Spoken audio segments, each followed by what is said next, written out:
ഞാനിപ്പോൾ ഉള്ളത് പനവരം പഞ്ചായത്തിലെ 20-ാം വാർഡിലെ പുതൂർക്കുന്ന് ഉന്നതിയിലാണ്. ആ 2 റൂമുണ്ട്. ഇവിടെ ഞങ്ങളിപ്പോൾ 9 പേരാണ്. 6 സ്കൂളിൽ പഠിക്കുന്ന വിദ്യാർത്ഥികൾ തന്നെ ഈ വീട്ടിൽ തന്നെ ഉണ്ട്. ഞങ്ങൾ 3 പേര്. ഇപ്പോൾ ഈ വീടിൻ്റെ അവസ്ഥ എന്ന് വെച്ച് കഴിഞ്ഞാൽ വാതിലില്ല, ചുമരൊക്കെ പൊട്ടിപ്പൊളിഞ്ഞൊരവസ്ഥയാണ്. നല്ലൊരു മഴയും കാറ്റൊക്കെ വന്നു കഴിഞ്ഞാൽ ഞങ്ങൾക്ക് പേടിയാണ് ഇതിൻ്റെ ഉള്ളിൽ കിടന്നുറങ്ങുന്നത്. ഈ വീട്ടിലെ സാഹചര്യമാണത്. 3 പെൺകുട്ടികൾ താമസിക്കുന്ന വീടാണത്. പക്ഷേ അടച്ചുറപ്പുള്ള ഒരു വാതിൽ പോലുമില്ല. നമുക്ക് ഈ വാതിൽ കാണാൻ സാധിക്കും.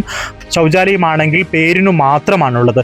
അങ്ങനെ പുതൂർക്കുന്ന് ഉന്നതിയിലെ ഈ വീട്ടിലെ സാഹചര്യം വളരെ മോശമായ സ്ഥിതിയാണുള്ളത്. ഉന്നതി എന്ന പേര് വെറും പേരിൽ മാത്രം പോരാ, ആദിവാസികളുടെ ജീവിത സാഹചര്യത്തിൽ വേണം. ഞാനിപ്പോൾ ഉള്ളത് പനവരം പഞ്ചായത്തിലെ 20-ാം വാർഡിലെ പുതൂർക്കുന്ന് ഉന്നതിയിലാണ്. ഇവിടെ ഈ അമ്മുവിൻ്റെ വീടാണത്. ഈ വീട്ടിലാണ് 9 പേരാണ് ഈ വീട്ടിൽ താമസിക്കുന്നത്. ഒരു മഴയത്ത് പോലും ആദ്യമാണ്. എപ്പോൾ വേണമെങ്കിലും ഇടിഞ്ഞു വീടാറായ ഈ വീട്ടിൽ വിദ്യാർത്ഥികളടക്കമുള്ള 9 പേർ താമസിക്കുന്നു. ഏതായാലും ഈ വീട്ടിലുള്ള ചേച്ചി നമ്മുടെ ഒപ്പം ചേരുന്നുണ്ട്. എങ്ങനെയാണ് ജീവിത സാഹചര്യം? വളരെ മോശമാണോ? അതെ, ഞങ്ങൾ വളരെ മോശമായ അവസ്ഥയിലാണ്. ഇതിപ്പോൾ 2009 കെട്ടിയ വീടാണിത്. ആ 2 റൂമുണ്ട്. ഇവിടെ ഞങ്ങളിപ്പോൾ 9 പേരാണ്. 6 സ്കൂളിൽ പഠിക്കുന്ന വിദ്യാർത്ഥികൾ തന്നെ ഈ വീട്ടിൽ തന്നെ ഉണ്ട്. ഞങ്ങൾ 3 വലിയവരും. അപ്പോൾ ഞങ്ങൾ ഈ കൂലിപ്പണിക്ക് വെച്ചാണ് ജീവിക്കുന്നതൊക്കെ. ഇപ്പോൾ ഈ വീടിൻ്റെ അവസ്ഥ എന്ന് വെച്ച് കഴിഞ്ഞാൽ വാതിലില്ല, ചുമരൊക്കെ പൊട്ടിപ്പൊളിഞ്ഞൊരവസ്ഥയാണ്. നല്ലൊരു മഴയും കാറ്റൊക്കെ വന്നു കഴിഞ്ഞാൽ ഞങ്ങൾക്ക് പേടിയാണ് ഇതിൻ്റെ ഉള്ളിൽ കിടന്നുറങ്ങാൻ. കാരണം പൊതുവെ ഒരു വാതിൽ പോലും ഇല്ലാത്തൊരവസ്ഥയിലാണ് ഞങ്ങൾ ഈ കുട്ടികളെയും കൊണ്ട് ഇവിടെ കിടന്നുറങ്ങുന്നത്. അത്രയും മോശമായ ഒരു അവസ്ഥയിലാണ്. വെള്ളത്തിന് കുടിവെള്ളം പോലും ഇല്ലാത്തൊരു സാഹചര്യമാണ്. ഞങ്ങൾ അടുത്ത വീട്ടിലൊക്കെ പോയിട്ടാണ് വെള്ളം കൊണ്ടുവരുന്നത്. ഇവിടെ ഒരു കിണറില്ല.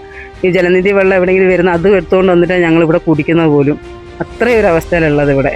വിദ്യാർത്ഥികൾ എത്ര പേരുണ്ട്? ഇവിടെ 6 കുട്ടികളുണ്ട് സ്കൂളിൽ പഠിക്കുന്ന വിദ്യാർത്ഥികൾ. പെൺകുട്ടികൾ 3 പെൺകുട്ടികളും 3 ആൺകുട്ടികളും. ഈ വീട്ടിലെ സാഹചര്യമാണത്. 3 പെൺകുട്ടികൾ താമസിക്കുന്ന വീടാണത്. പക്ഷേ അടച്ചുറപ്പുള്ള ഒരു വാതിൽ പോലുമില്ല. നമുക്ക് ഈ വാതിൽ കാണാൻ സാധിക്കും. പൂർണ്ണമായും അല്ലെങ്കിൽ നഷ്ടപ്പെട്ട സാഹചര്യമാണുള്ളത്. 3ഓളം പെൺകുട്ടികളും അമ്മമാരും അടക്കം 9 പേർ താമസിക്കുന്ന ഒരു വീട്ടിൽ അടച്ചുറപ്പ് പോലുമില്ല. പൂർണ്ണമായും വാതിലൊക്കെ നഷ്ടപ്പെട്ട സാഹചര്യമാണുള്ളത്. ശൗചാലയമാണെങ്കിൽ പേരിനു മാത്രമാണുള്ളത്.